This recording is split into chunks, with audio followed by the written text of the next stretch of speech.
নেতার জন্য জীবন দিল। এই তো কিছুদিন আগেও বিভিন্ন নেতার জন্য বিভিন্ন জিনিস দেওয়ার জন্য মানুষ উপচে পড়ে। মুহতারাম হাজিরিন, কিন্তু আজকে বাংলাদেশে ৮০-৮২% মুসলমানদের এই দেশে বিগত সময় ইসলামকে নিয়ে কটাক্ষ করা হয়েছে, উম্মাহাতুল মুমিনিনদেরকে নিয়ে কটাক্ষ করা হয়েছে, রসুলকে নিয়ে পর্যন্ত কটাক্ষ করা হয়েছে। এখন নতুন বাংলাদেশে এর চাইতেও ভয়ঙ্কর রূপ নিয়েছে। আবাল সরকারের মতো জাহান্নামের কীট নাস্তিক স্বয়ং আল্লাহকে নিয়ে ভয়ঙ্কর মন্তব্য করেছে। স্বয়ং আল্লাহকে নিয়ে এই দেশের ৮০+% মুসলমানদের দেশে আল্লাহ পাকের শানে এমন শব্দ ব্যবহার করবার সাহস তাদের বুকে কোথা থেকে আসে? নিঃসন্দেহে আল্লাহ, রসুল এবং দ্বীনের প্রতি যেই পরিমাণে ভালোবাসা প্রদর্শনের কথা ছিল, আমরা সেই পরিমাণের ভালোবাসা প্রদর্শন করতে সক্ষম হই নাই। তাই আল্লাহর দুশমন, রসুলের দুশমনেরা এমনকি আবাল সরকারের মতো ভয়ঙ্কর এক নাস্তিক মুরতাদ আল্লাহ সম্পর্কে এমন শব্দ বলেছে, আমি একটু মোবাইলে ওইটাকে শুনতেছিলাম। 2 শব্দ শোনার পরে আমার দিল কেঁপে উঠল, ভয় লেগে গেল, দ্রুত বন্ধ করে দিলাম। এই জাতীয় শব্দ যেখানে উচ্চারণ হয় সেখানে আসমান জমিন ভেঙ্গে পড়াটাই স্বাভাবিক। মুহতারাম হাজিরিন, জানি না আপনারাও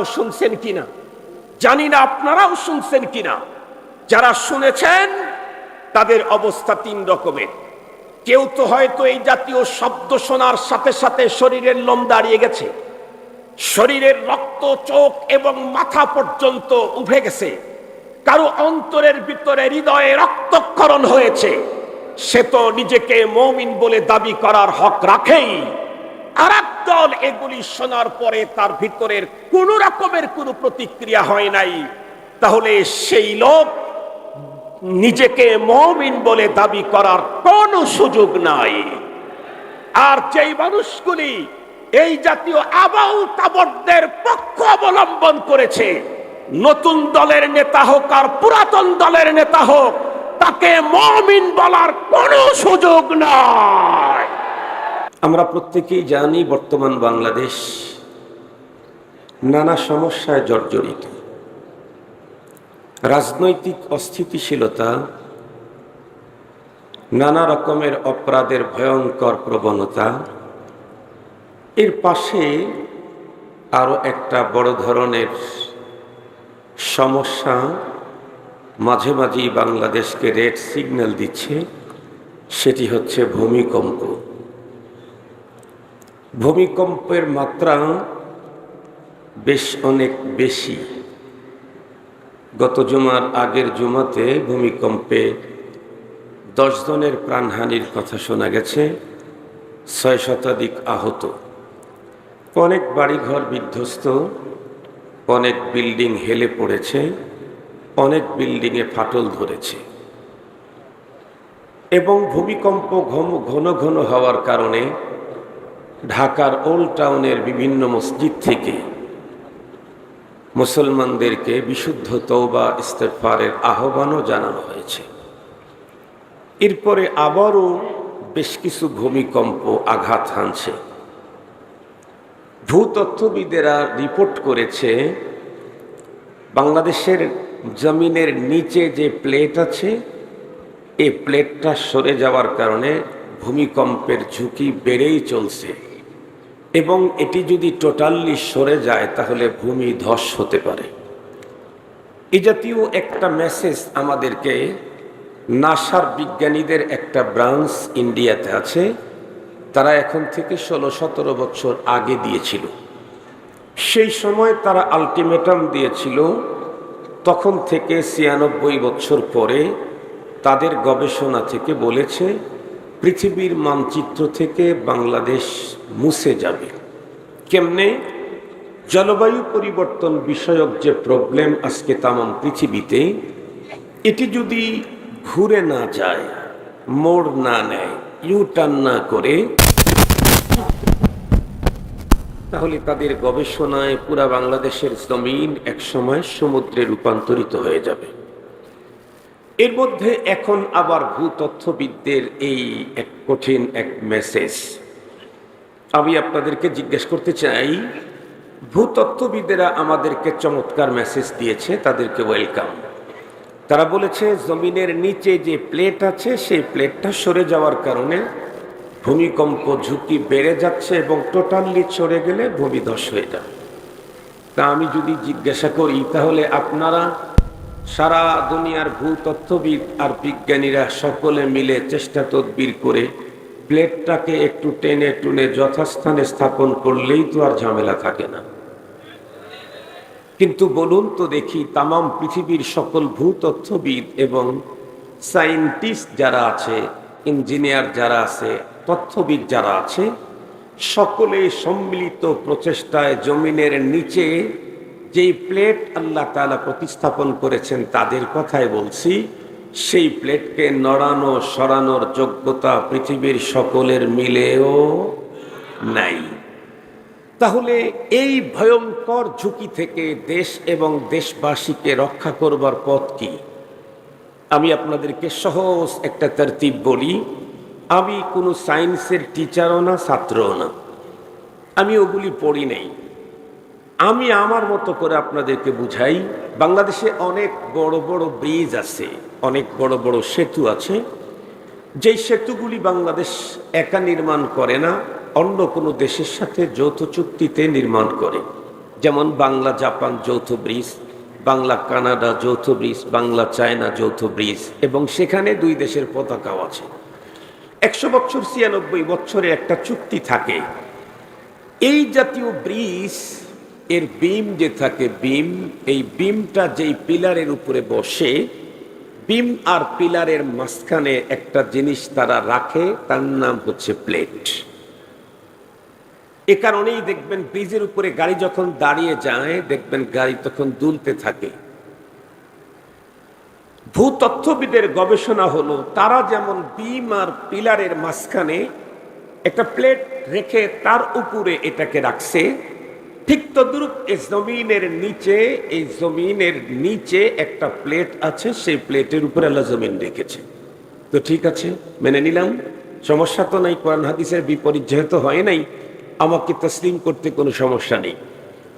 কিন্তু আমার জিজ্ঞাসা হলো, আমার দেশের বিজ্ঞানীরা, আমার দেশের ইঞ্জিনিয়ারেরা, আমার দেশের ভূতত্ত্ববিদেরা, তারা তো বড় একটা ব্রিজের বিম, তার নিচের প্লেট সরে গেলে তারা নিজেরা মেরামত করতে যায় না।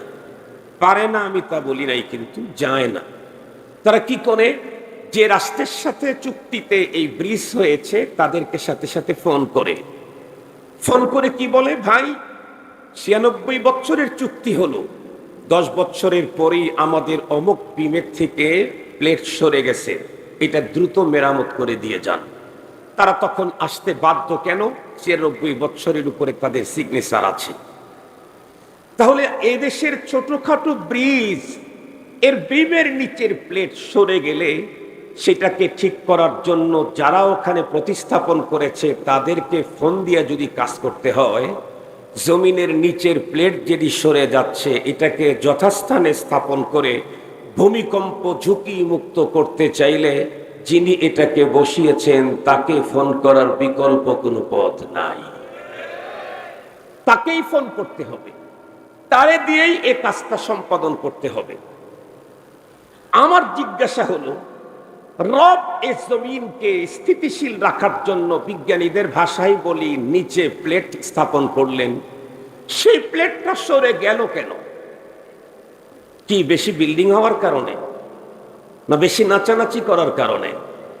এবং এই প্লেটটাকে যথাস্থানে প্রতিস্থাপন করতে চাইলে পদ্ধতি কি?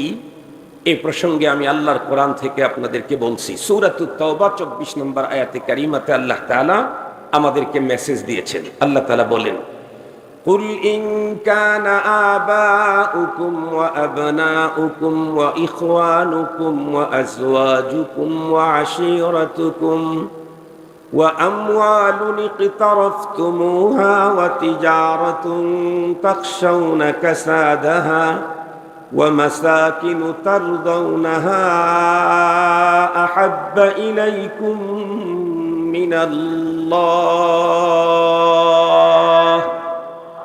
أحب إليكم من الله ورسوله وجهاد في سبيله فتربصوا حتى يأتي الله بأمره والله لا يهدي القوم الفاسقين। এই আয়াতে কারিমাতে আল্লাহ পাক কি মেসেজ দিলেন? আল্লাহ তার রাসূলকেই ডেকে বললেন, কুল, হাবিব আমার, আপনি মুসলমানদেরকে মেসেজ করেন, ইমানদারদেরকে একটা মেসেজ দেন। কি? প্রথমে উল্লেখিত 8 বস্তুর চাইতে পরবর্তী উল্লেখিত 3 বস্তুর মায়া যদি তোমাদের অন্তরে বেশি না হয় তাহলে আযাবের অপেক্ষা করো। প্রথমে উল্লেখ করেছেন 8 বস্তু। আবা উকুম, পিতামাতা, আবনা উকুম, ছেলে সন্তান, ইখওয়ান উকুম, ভাই বোন, আজওয়াজ উকুম, স্ত্রী, আশিরত উকুম, ব্লাড কানেক্টেড রিলেটিভ, ওয়া আমওয়ালুন ইকতারাফতুমুহা, ওই সম্পদ যেটাকে তোমরা জমা করে রাখো, ওয়া তিজারাতুন তাখশাউনা কাসাদাহা, ওই ব্যবসা যে ব্যবসার মন্দার আশঙ্কা করো, ওয়া মাসাকিনু তারদাউনাহা, ওই বাড়ি যেখানে থাকতে তুমি স্বাচ্ছন্দ্য বোধ করো। এই 8 বস্তুর চাইতে ইমানদার মুমিনের অন্তরে মায়া বেশি হতে হবে 3টা জিনিসের। 1 নাম্বার আল্লাহ, 2 নাম্বার রাসূলুল্লাহ, 3 নাম্বার জিহাদ ফি সাবিলিল্লাহ। এই 3 বস্তুর মায়া যদি উপর উল্লেখিত 8 বস্তুর চাইতে বেশি না হয় তাহলে রব বললেন অপেক্ষা করো আযাবের। আমি জিজ্ঞাসা করতে চাই, আমার দেশে আমরা মুসলমানদের বর্তমান যে কন্ডিশন, আমাদের যে ভাবসাব, আমাদের যে চলাফেরা, আমাদের যে আচার আচরণ, তা থেকে স্পষ্টই প্রতীয়মান আমাদের অন্তরে আল্লাহ এবং রাসূলুল্লাহর মায়া সবকিছুর চাইতে এখনো আমরা বাড়াইতে পারি নাই। আল্লাহ রাসূলের চাইতে যদি অন্য জিনিসের মায়া অন্তরে বেড়ে যায়, আল্লাহর মায়া যদি কম হয় অথবা সমান হয়, তাহলে তো রব বলেছেন ফাতারাব্বাসু, অপেক্ষা করো, নিচের প্লেট তো সরে যাবেই। কথা বলেন না কেন? জমিনের নিচের প্লেট তো সরে যাবেই। মুমিনের অন্তরে যদি আল্লাহ, রাসূল, জিহাদ ফি সাবিলিল্লাহর মায়া সবকিছুর চাইতে বেশি না হয় তাহলে তো নিচের প্লেট সরে যাবেই। ফাতারাব্বাসু হাত্তা ইয়াতি আল্লাহু বিআমরিহি। মুহতারাম হাজরিন, আজকে আমরা আমাদের দেশে প্রত্যেকে নিজের ইমানের দাবিতে বড় সোচ্চার। ইহাবি, ওয়াহাবি, হানাফি, সালাফি, যত রঙের যত ঢঙ্গের মুসলমান আমাদের দেশে আছে, আমরা প্রত্যেকেই নিজের ঈমান 1 নাম্বার এ কথা বলতে খুব বেশি ইন্টারেস্ট বোধ করি, খুব বেশি স্বাচ্ছন্দ্য বোধ করি। কিন্তু আমিও বললাম আমি মুমিন, আপনিও বললেন আপনি মুমিন। আল্লাহ পাক রব্বুল আলামিন প্রকৃত মুমিনের কিছু সিম্পটম বলে দিয়েছেন। এই সিম্পটম যার ভিতরে আছে সেই প্রকৃত মুমিন। সে ইহাবি হোক আর ওহাবি হোক, ওয়াজাহাতি হোক আর এতাতি হোক, হানাফি হোক আর সালাফি হোক, যে হয় হোক। আর যদি এই সিম্পটম না থাকে তাহলে রব বলেছেন যেই সিম্পটম সেটি নাই, তাহলে তাকে পূর্ণ মুমিন বলার কোনো সুযোগ নাই। তো দেখি আল্লাহ পাক মুমিনের কি সিম্পটম বয়ান করলেন। কোরআনের জায়গা জায়গায় ইমানদারের অনেক সিম্পটমের কথা বয়ান করেছেন। আমি এখানে একটা বলবো, এটাই আমার এখন দরকার। সেটা আল্লাহ তাআলা বলেন ওয়াল্লাযীনা আমানু আশাদ্দু হুব্বান লিল্লাহ। আল্লাহ তাআলা বলেন যারা মুমিন তাদের অন্তরে সবচাইতে বেশি মুহাব্বত থাকে কার? আবার একটু জোরে বলেন কার? যারা মুমিন তাদের অন্তরে সর্বাধিক মুহাব্বত থাকে আল্লাহ। আমরা এই বাংলাদেশে এতদিন কি দেখলাম? 54 বছর 55 বছরে হাজার হাজার বাংলাদেশি যুবক, বিভিন্ন বয়সের লোকেরা জীবন দিল, কেউ পার্টির জন্য, কেউ দলের জন্য, কেউ নেতার জন্য। কথা বলেন, দিয়েছে না দেয় নাই? অনেক লোক পার্টির জন্য জীবন দিল, নেতার জন্য জীবন দিল। এই তো কিছুদিন আগেও বিভিন্ন নেতার জন্য বিভিন্ন জিনিস দেওয়ার জন্য মানুষ উপচে পড়ে। মুহতারাম হাজিরিন, কিন্তু আজকে বাংলাদেশে ৮০-৮২% মুসলমানদের এই দেশে বিগত সময় ইসলামকে নিয়ে কটাক্ষ করা হয়েছে, উম্মাহাতুল মুমিনিনদেরকে নিয়ে কটাক্ষ করা হয়েছে, রসুলকে নিয়ে পর্যন্ত কটাক্ষ করা হয়েছে। এখন নতুন বাংলাদেশে এর চাইতেও ভয়ঙ্কর রূপ নিয়েছে। আবাল সরকারের মতো জাহান্নামের কীট নাস্তিক স্বয়ং আল্লাহকে নিয়ে ভয়ঙ্কর মন্তব্য করেছে। স্বয়ং আল্লাহকে নিয়ে এই দেশের ৮০+% মুসলমানদের দেশে আল্লাহ পাকের শানে এমন শব্দ ব্যবহার করবার সাহস তাদের বুকে কোথা থেকে আসে? নিঃসন্দেহে আল্লাহ, রসুল এবং দ্বীনের প্রতি যেই পরিমাণে ভালোবাসা প্রদর্শনের কথা ছিল, আমরা সেই পরিমাণের ভালোবাসা প্রদর্শন করতে সক্ষম হই নাই। তাই আল্লাহর দুশ্মন, রসুলের দুশ্মনেরা, এমনকি আবাল সরকারের মতো ভয়ঙ্কর এক নাস্তিক মুরতাদ আল্লাহ সম্পর্কে এমন শব্দ বলেছে, আমি একটু মোবাইলে ওইটাকে শুনতেছিলাম। 2 শব্দ শোনার পরে আমার দিল কেঁপে উঠল, ভয় লেগে গেল, দ্রুত বন্ধ করে দিলাম। এই জাতীয় শব্দ যেখানে উচ্চারণ হয় সেখানে আসমান জমিন ভেঙ্গে পড়াটাই স্বাভাবিক। মুহতারাম হাজিরিন, জানি না আপনারাও শুনছেন কিনা, যারা শুনেছেন তাদের অবস্থা 3 রকমের। কেউ তো হয়তো এই জাতীয় শব্দ শোনার সাথে সাথে শরীরের লোম দাঁড়িয়ে গেছে, শরীরের রক্ত চোখ এবং মাথা পর্যন্ত উঠে গেছে, কারো অন্তরের ভিতরে হৃদয়ে রক্তক্ষরণ হয়েছে। সে তো নিজেকে মুমিন বলে দাবি করার হক রাখেই। আর একদল এগুলি শোনার পরে তার ভিতরের কোন রকমের কোনো প্রতিক্রিয়া হয় নাই, তাহলে সেই লোক নিজেকে মুমিন বলে দাবি করার কোনো সুযোগ নাই। আর যেই মানুষগুলি এই জাতীয় আবাল তাবরদের পক্ষ অবলম্বন করেছে, নতুন দলের নেতা হোক আর পুরাতন দলের নেতা হোক, তাকে মুমিন বলার কোনো সুযোগ নাই।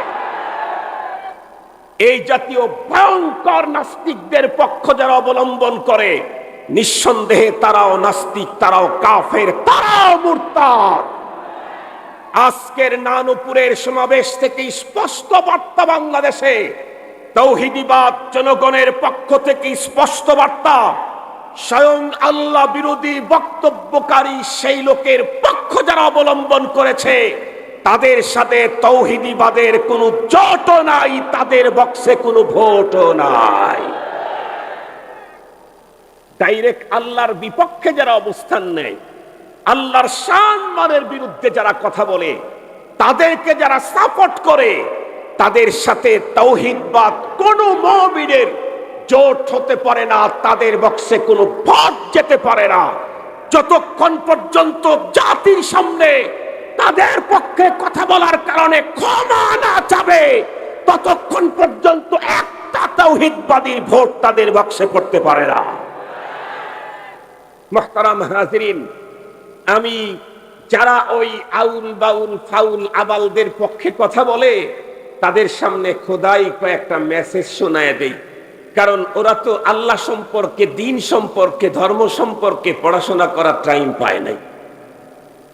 ওরা তো দ্বীন সম্পর্কে নলেজ নেয় নাই। ওরা মনে করছে যে গুটি কয়েক মোল্লারা মাঝে মাঝে এরকম একটু চিল্লাচিল্লি করে, কিন্তু ওরা যে এত দ্রুত ভুলে যায়, এটা আমি অবাক। এই জাতীয় কথা তো আগের যারা ছিল তারাও বলতো। তারা তো মোল্লার বিরুদ্ধে অ্যাকশনে গিয়েছিল, তাই টিকতে পারে নাই, রান্না করা ভাত খাওয়ার সুযোগ হয় নাই, উড়াল দিয়ে চলে যাওয়া লাগছে।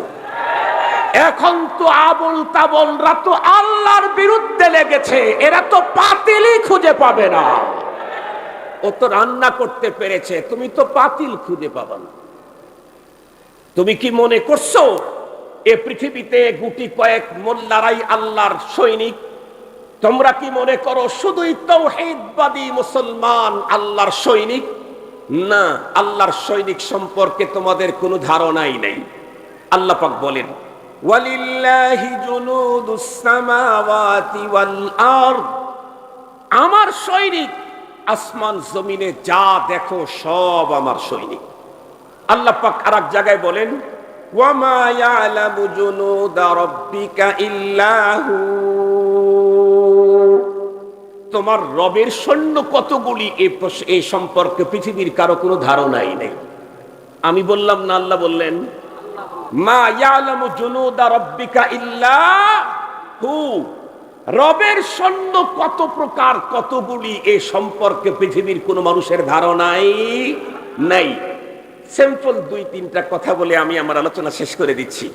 বলুন তো দেখি, আজকের এই আবাল কাবাল যারা আছে এরা আল্লাহ পাকের দুশমন, আর তার পক্ষ নিয়েছে নতুন পুরাতন দলের বড় নেতারা। তাদেরকে শুনাইতেছি, আমাদের ইমানের বৃদ্ধির জন্য বলতেছি। বলেন তো দেখি, আল্লাহ পাকের দুশমন এ পৃথিবীতে আবাল নাই প্রথম, না এর আগে আরো ছিল? আল্লাহ পাকের দুশমনদের সিরিয়ালে নমরুদ একটা ছিল না? এটা কি ছোট দুশমন না বড় দুশমন? বলুন তো দেখি, নমরুদের মতো পাওয়ারফুল ভয়ঙ্কর এক দুশমনকে সাইজ করার জন্য আল্লাহ কত হাজার মোল্লা লাগাইছিলেন, কত হাজার তাওহীদবাদী মানুষ পাঠাইছিলেন, কত হাজার সৈন্য প্রেরণ করেছিলেন, কতগুলি হাতি পাঠাইছিলেন। কথা বলেন না কেন? কতগুলি হাতি পাঠাইছিলেন, কতগুলি বানর পাঠাইছিলেন, কতগুলি ইঁদুর পাঠাইছিলেন। কি পাঠাইছেন? আর একটু জোরে বলেন। মশা সুস্থ না প্রতিবন্ধীরা? মশার মধ্যেও আবার প্রতিবন্ধীরা আল্লাহ তাআলা পাঠাইছেন। আল্লাহ তাআলা বলেছেন, মা ইয়ালামু জুনুদা রাব্বিকা ইল্লা, আমার সৈন্য কি পরিমাণে এ ধারণা পৃথিবীর কারো কাছে নাই, আমি জানি।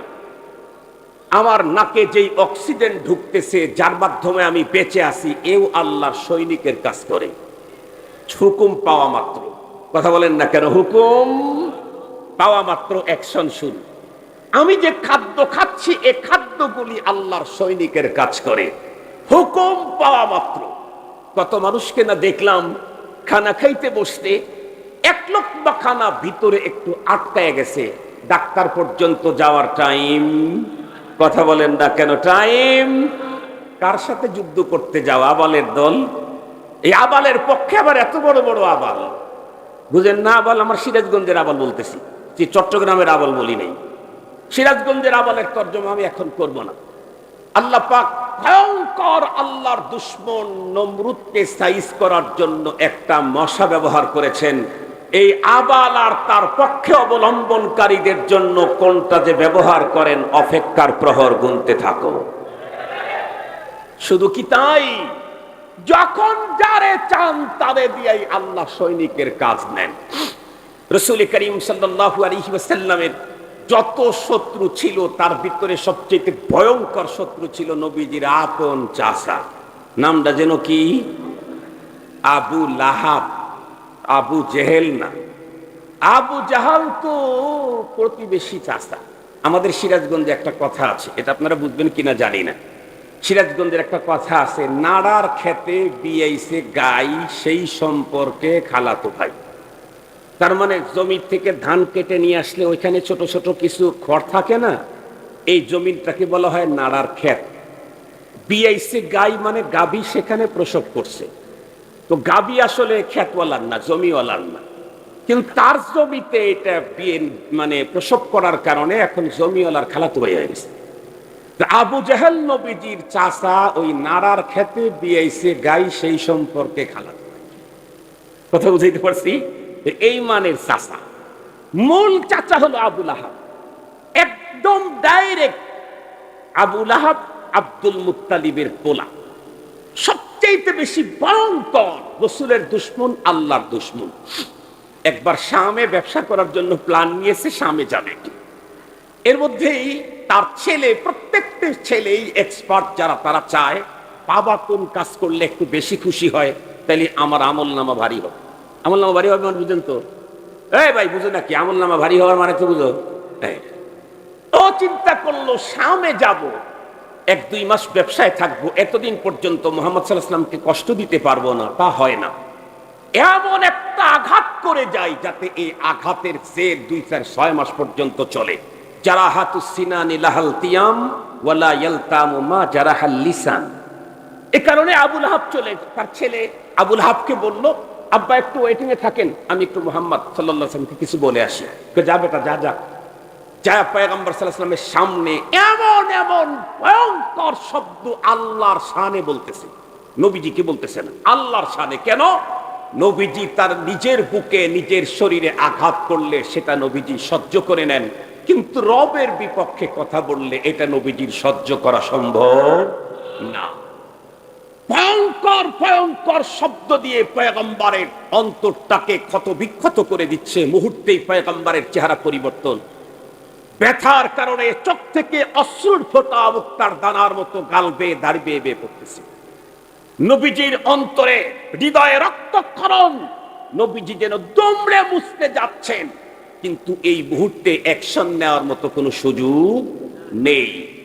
ও পয়গম্বরের এই কঠিন অবস্থা দেখে মনের ভিতরে প্রফুল্লতা নিয়ে যখন চলে যাচ্ছে, পয়গম্বর শুধু আল্লাহকে ডেকে বললেন, আল্লাহুম্মা সাল্লিত আলাইহি কালবাম মিন কিলাবি। ওগো রব্বুল আলামিন, আমার নাকের ডোগায় তোমার দুশমন, আমার দুশমন এমন এমন ভয়ঙ্কর শব্দ ব্যবহার করেছে, যেই শব্দের কারণে আমার অন্তরের কন্ডিশন কি পৃথিবীর কেউ না জানলে তুমি জানো, কেউ না দেখলে তুমি দেখছো। এই মুহূর্তে তোমার দুশমনের বিরুদ্ধে কোনো অ্যাকশন নেওয়ার মতো সুযোগ নাই, তোমার পক্ষ থেকে পারমিশনও নাই। তবে তোমার কাছে ভাঙ্গা দিল নিয়ে একটা আবেদন করি, ওগো আল্লাহ, সাল্লিত আলাইহি কালবাম মিন কিলাবিক। তুমি কোনো একটা কুকুরকে ওর বিরুদ্ধে লেলিয়ে দাও, জাহান্নামের কীটটাকে জাহান্নামে পৌঁছিয়ে দেওয়ার জন্য। আবু লাহাবের পোলা তো জওয়ান, টাটকা জওয়ান, রক্ত গরম।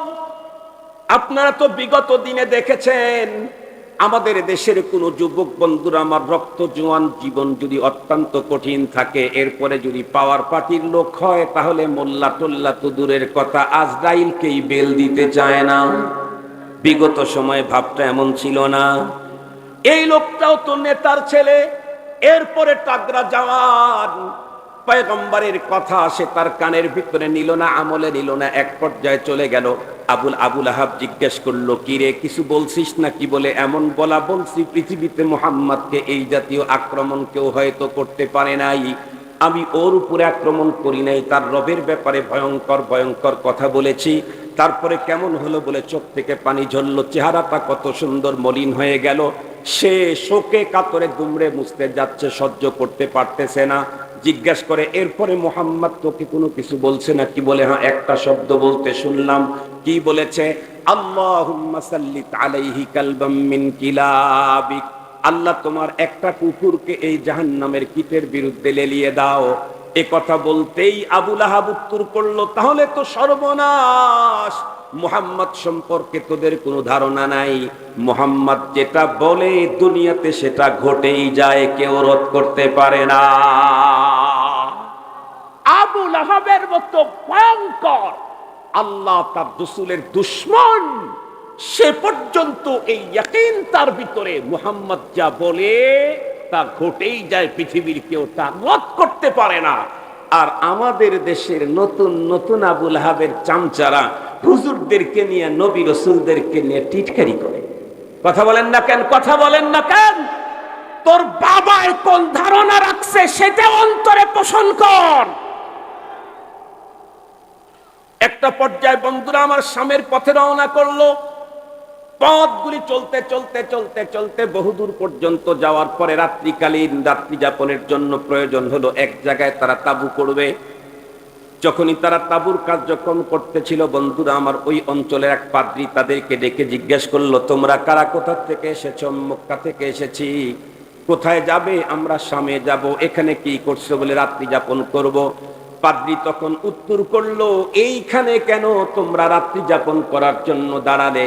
তোমরা জানো না এই অঞ্চলে, অন্য অঞ্চলে গরু ছাগল যেমন অ্যাভেলেবেল, এই অঞ্চলের ভিতরে নেকড়ে বাঘ আর হিংস্র প্রাণী ওই রকম অ্যাভেলেবেল। কিন্তু এমনই একটা মুহূর্তে মেসেজ পেল, যেই মুহূর্তে ওখান থেকে গিয়ে নিরাপদ কোনো এরিয়াতে যাওয়ার মতো সুযোগ নাই। এই কারণে বন্ধুরা আমার, আবুল আহাব করলো কি, তার সমস্ত নেতা অধীনস্থ লোকদেরকে বলল, শোনো, আমি তো অত্যন্ত বুড়ো হয়ে গেছি, আমার ছেলেটাই তোমাদের আগামী দিনের হাল ধরবে। আমি মোহাম্মদ যখন এই কথা বলেছে তখন থেকেই আমার মনের মধ্যে ভয়। তারপরে আবার এই অঞ্চলে নাকি নেকড়ে বাঘটা খুব বেশি আছে।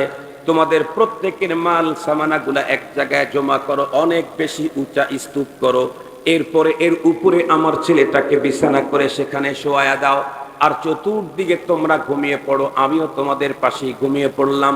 দুইজনকে রাত্রি বেলায় পাহারাদারির দায়িত্ব দেওয়া হলো। কমপ্লিট, যেমন হুকুম তেমন কাজ। কিতাবের ভিতরে লিখেছে, রাত্রির একটা পর্যায়ে যাওয়ার পরে একটা হিংস্র প্রাণী এখানে,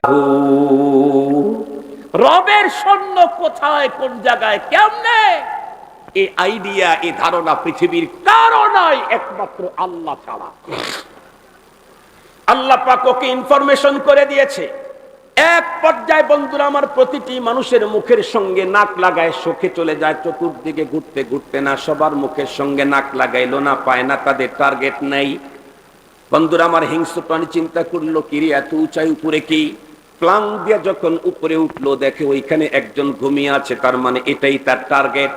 আস্তে করে যখন তার মুখের সঙ্গে নাক লাগিয়েছে, আল্লাহ পাক রব্বুল আলামিন যেই ইনফরমেশন দিয়েছে 100 মিলে গেছে। অমনিতে চাপ দিয়ে আল্লাহর দুশমনের বুকের উপরে বন্ধুরা আমার পরে মুহূর্তের ভিতরে বক্ষটাকে বিদীর্ণ করে ভিতর থেকে কলজা বের করে চিবিয়ে জাহান্নামের কীটকে জাহান্নামে পৌঁছিয়ে দিল। আমার দেশের নতুন পুরাতন দলের নেতাদেরকে বলতে চাই, তোমরা কেমনে তাদেরকে সেফটি দিবা? না হয় মোল্লার হাত থেকে তাদেরকে রক্ষা করার মতো হয়তো কোনো পজিশন, পথ পদ্ধতি তোমাদের তৈরি হতে পারে, কিন্তু আল্লাহর দুশমনকে রক্ষা করবার মতো ক্ষমতা আবু লাহাবের ছিল না, তাদের চেলাদের হওয়ার কথা না। আল্লাহ পাক স্পষ্ট বলে দিয়েছেন, ইন্নাল্লাযীনা ইউযুনাল্লাহা ওয়া রাসূলাহু, খোদাই মেসেজ শুনে নাও, কার পক্ষ অবলম্বন করো।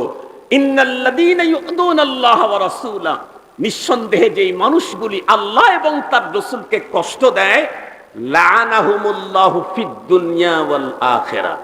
একজন মানুষ আর একজনকে লানত করলেই বাঁচা যায় না। এখানে লানত কে করছেন? আর একটু জোরে বলেন, কে? দুনিয়া এবং আখিরাতে রবের লানত রক্ষা করবার ক্ষমতা আগের আবু জেহেলদের হয় নাই, আবু লাহাবদের হয় নাই। তাদের পরবর্তী উত্তরসূরি পৃথিবীতে আসবে, তাদেরকে 1 সেকেন্ড সময় দেওয়া হবে না। আল্লাহ তাআলা আমাদের সকলকেই আলোচিত কথা বুঝবার, আমলে জীবনে এটাকে বাস্তবায়ন করবার তৌফিক দান করুক। ওয়া আখিরু দাওয়ানা আলহামদুলিল্লাহি রাব্বিল আলামিন। আসসালামু আলাইকুম ওয়া রাহমাতুল্লাহ। সবার কাছে দোয়া চাই, আল্লাহ যেন অলৌকিকভাবে আমাকে যথা টাইমে যথাস্থানে পৌঁছায় দেন সিহত আফিয়তের সাথে।